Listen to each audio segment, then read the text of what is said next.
When I returned from my trip, my daughter and her husband were standing in my doorway, laughing. "Surprise!" they said. "We sold your penthouse, you're homeless now." But instead of crying, I laughed. And when they asked why, I told them something that turned their smiles into pure horror. "My name is Linda, and I'm 62 years old. I've worked my entire life, 2 jobs. Sometimes 3, just to give my daughter Mia a comfortable upbringing. I never imagined she'd betray me. Not like this."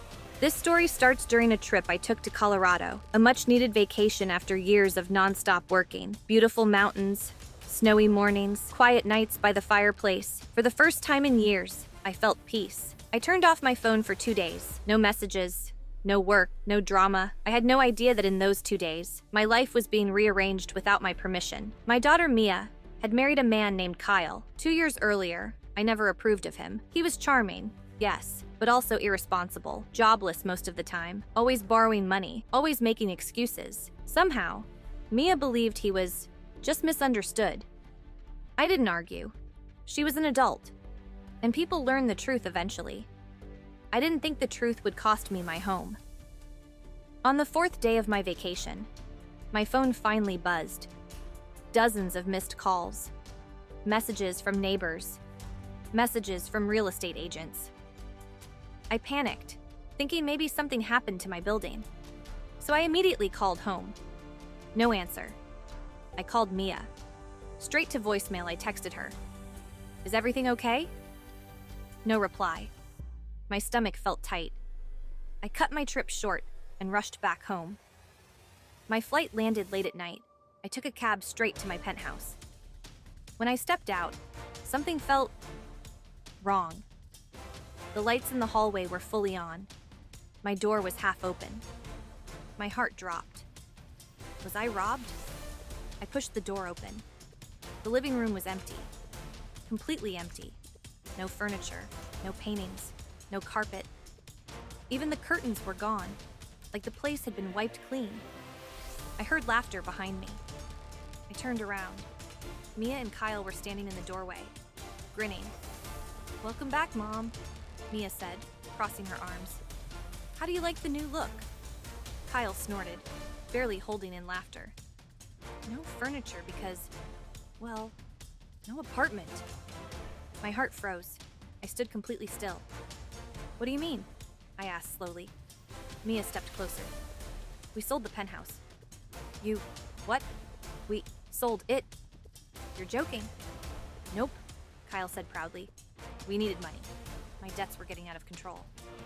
Mia nodded. "And you weren't using the place anyway." My hands started shaking. "You had no right," I whispered. "Actually," Mia smirked, "we did. You signed those papers, remember?" "Papers? What papers?" My mind raced. Then it hit me. A year ago, Mia had brought me a stack of documents. She said they were for emergency medical access. I signed them without reading, trusting her, trusting my own daughter. Kyle clapped sarcastically. "Turns out you gave power of attorney to Mia. So legally. She can sell anything you own." I felt dizzy. Betrayal hit me like a punch. My own child had tricked me, sold my home, sold everything I worked for. And for what? To save her husband from debt? Mia looked at me with this cold expression. "Mom, it's done. You can't undo it." Kyle added, "And guess what?" "What?" I whispered. "You're homeless now." He laughed loudly. Mia joined him. Their laughter echoed through the empty room. Every sound felt like a slap. But I didn't cry. I didn't scream. I didn't yell. Instead, I smiled. Mia frowned. "Why are you smiling?" Kyle scowled. "Yeah, what's so funny?" I took a deep breath. And for the first time that night, I felt calm. Completely calm. Because they had no idea what they had really done. They thought they made me homeless. They thought they ruined my life. They thought they won. But in reality, they had just walked into the biggest mistake of their lives. I stepped closer to both of them, looked them straight in the eyes, and said softly, "The house you sold wasn't actually mine." Mia blinked. "What?" Kyle frowned. What do you mean? I took another breath. My smile widened. You'll find out soon. Their expressions shifted from triumph to confusion to fear. Suddenly, Kyle asked, "Wait, are we in trouble?" I didn't answer. I simply walked past them, out of the empty penthouse, down the hallway. My footsteps were steady, strong, confident, because I knew something they didn't. Something that would flip their world upside down. A truth that would shake them to their core. Mia shouted behind me. "Mom! What house was it then?" I didn't turn around. I didn't explain. I let them drown in their own panic. Because they deserved it. For lying. For stealing. For mocking me. For calling me homeless.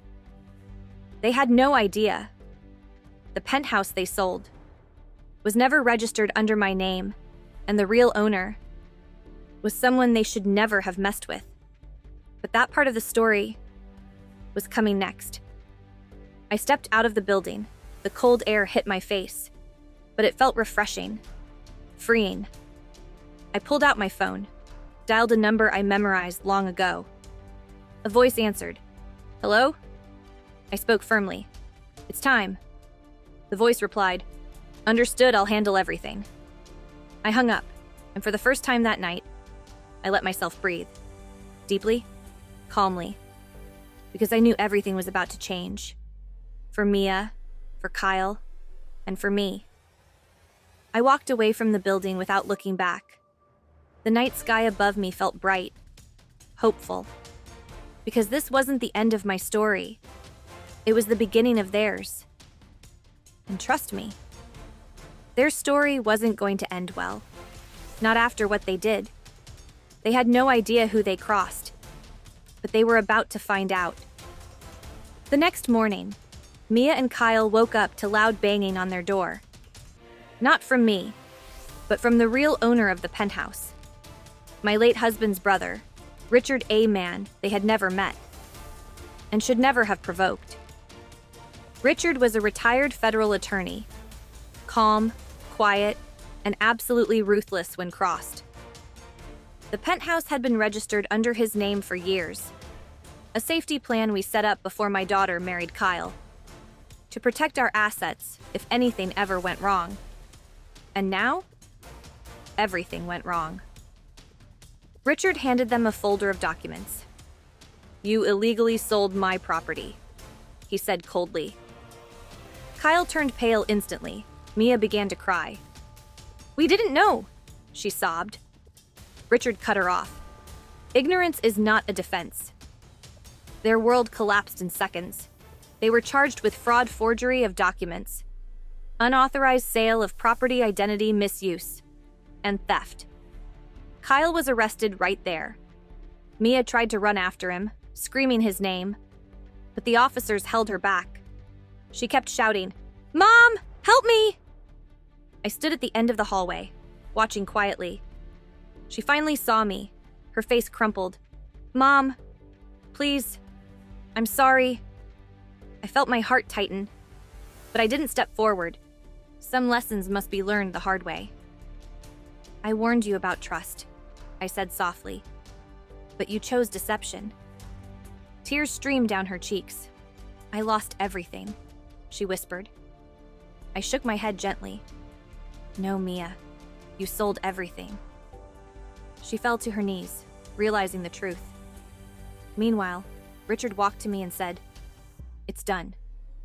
He handed me new keys, your new home, bigger than the penthouse. I finally smiled, not out of revenge, but relief. Because sometimes losing everything is how you finally win.